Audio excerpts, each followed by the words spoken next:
everybody, welcome back to our channel. Wanted to talk today about natural ways to help with insomnia, which is poor sleep or challenging sleep or interrupted sleep or things that are keeping you from going to bed and waking up in the morning feeling rested, feeling energetic, and feeling like your sleep was not disturbed. So there's lots of ways that insomnia is caused. And, oftentimes you need a practitioner to help get to the bottom of things. But what we oftentimes find with friends, family, patients of ours is oftentimes the root cause is stress, poor food choices, which lead to snowballing, and the end outcome is that we sleep poorly. And unfortunately for most people, the only time of day that you actually get appropriate rest is when you're going to bed. Most people use words like, I crash when I go to bed, it's interrupted when I go to bed, I stare at the ceiling when I go to bed. And all of those are signs that your brain is being overstimulated during the day. Now, most of you are not going to go quit your jobs, and you're not going to, give your children to other people to babysit so you can get more rest. So we're going to find ways that you can manage during the day so that way when you get ready to go to bed, you are in a better place to do so.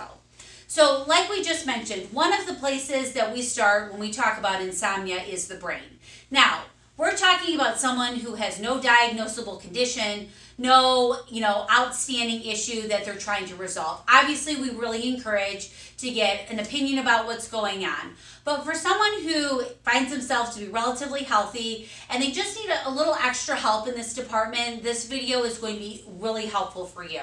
So the brain.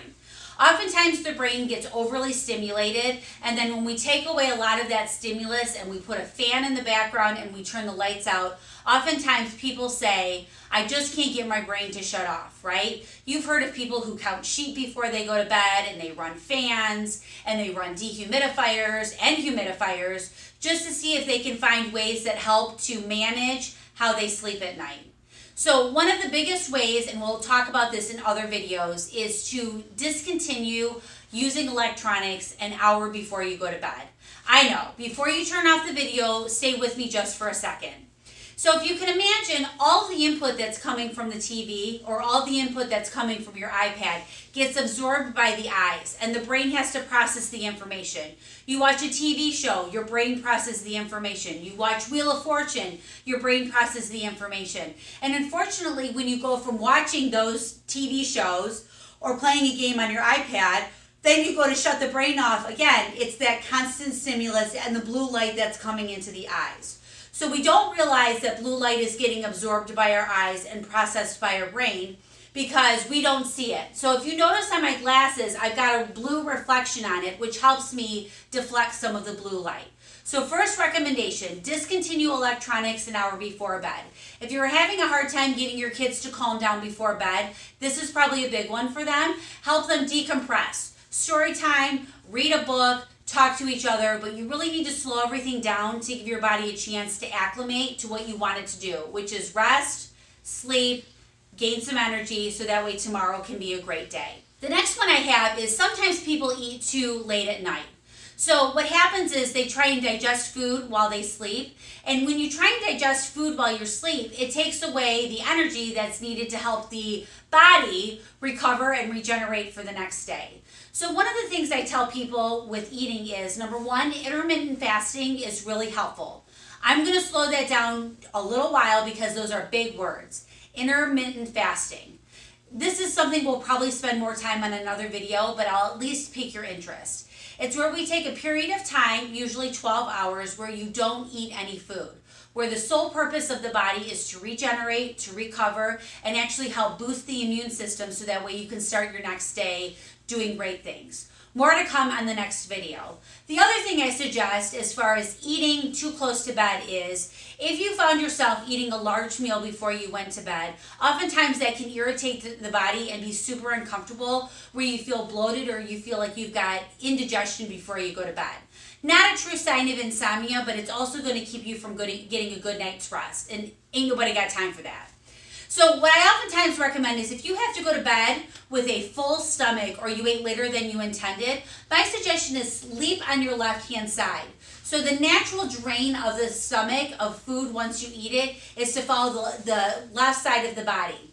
So when you start sleeping on the left side of the body, it actually allows your body the natural flow of food, as you would see standing up, continue as you're trying to lay down. So it helps the food not get stuck. It helps your body not to have to work against gravity to try and get it to move in the right direction. So that's number 2. So just to recap, number 1, we have to affect the brain. Get rid of any of the distractions that you've got before bed and keep it super simple. Number 2, sometimes it's food related. Sometimes we eat too close to bed. Sleep on your left hand side and perhaps try intermittent fasting. And the third one that I have is pillows. So I don't think pillows solve all sins. I do think pillows sometimes help. And so sometimes what I find is someone who has structural misalignments oftentimes gets compounded when they sleep on the wrong pillow. So when you're looking for a new pillow, especially to help with better sleep, I recommend finding one that when you lay on your side, so if this is the bed right here and you're laying on your side, I recommend you find a pillow that cradles your head, that keeps your head nice and parallel with the bed.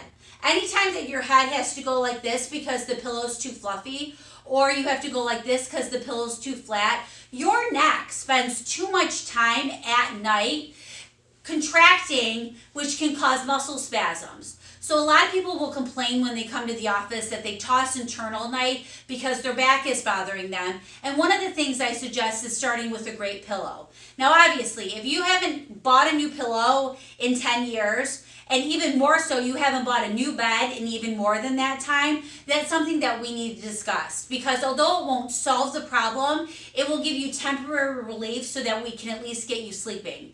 Because one of the things I tell my patients is, no matter what we do, if you're not getting rest and regenerating for the next day, right? Stress, relationships, food, all of that is going to keep you from living your best life. So I need to, number 1, get you sleeping at night.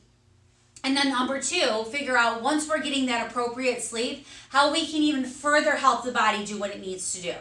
So quickly, before we let you go, number 1, it's the brain, right? Discontinue anything that's super distracting and overstimulating. Don't have any crazy intense conversations, nothing overly emotional. Definitely get rid of the overly intense TV shows, not only for brain stimulation, but blue light. Number 2, oftentimes digestion related. So your body is trying to take the energy that it should be using to help you fall asleep, and it's now digesting food. So try not eating super close to bed, and sometimes we have to talk about other ways that we can help you digest.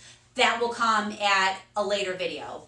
And number 3, buy the right pillow. So buy the right pillow does not mean perfection. Buy the right pillow is just one of the many tools that we will use to help you get a better night's sleep.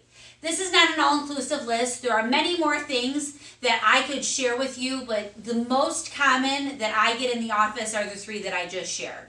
So I hope this helps you get some rest, because I know myself, I'm much more pleasant to be around when I get a great night's sleep, and I know that my patients, my friends, and my family certainly appreciate when I'm in a much chipper mood.